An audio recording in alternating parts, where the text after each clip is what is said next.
So ఇలా irregular periods okay. అంటే దానికి అసలు main reasons only PCOD, PCS ఇవే అంటారా? ఇంకా వేరే కారణాలు కూడా ఉన్నాయంటారా? పీసీఓడి, పీసీఓఎస్ అని చెప్పేది ఓన్లీ ఒవేరియన్ హార్మోన్స్ గురించి.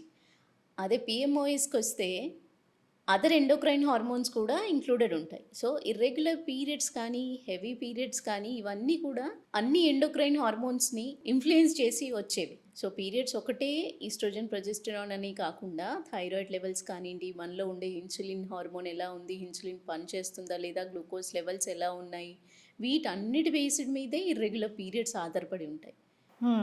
సో ఇంకొకటి ఏంటి అంటే మ్యామ్, ఆ బ్లడ్లో కలర్ చేంజింగ్ అనేది చూస్తూ ఉంటాం సమ్ టైమ్స్.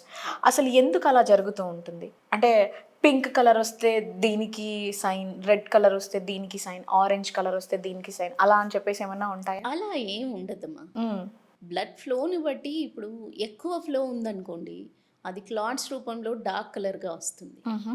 అలా కాకుండా మీలో హిమోగ్లోబిన్ శాతం తక్కువ ఉన్నా, లేకపోతే ఇన్నర్ లైనింగ్ అనేది ఈస్ట్రోజన్ శాతం తక్కువ ఉన్నా యూట్రస్ ఇన్నర్ లైనింగ్ అనేది ఫామ్ అవ్వదు. ఓకే. సో షెడ్ అయ్యే టైంలో స్కాంటీ పీరియడ్స్లో యూజువలీ స్కాంటీ పీరియడ్స్ ఎలా ఉంటాయి, లైట్ కలర్లో కానీ పింకిష్గా కానీ, సమ్ టైమ్స్ అది షెడ్డింగ్ అనేది ఎక్కువ లాంగ్ స్టోరేజ్గా ఉండి నిదానంగా వచ్చినప్పుడు ఆరెంజ్ కలర్లో, ఇంతే తప్ప బ్లడ్ ఫ్లోకి రిలేటెడ్ కలర్ మారుతుంది తప్ప అంతకు మించి పెద్ద తేడా ఏముండదు. అవన్నీ అపోహలు.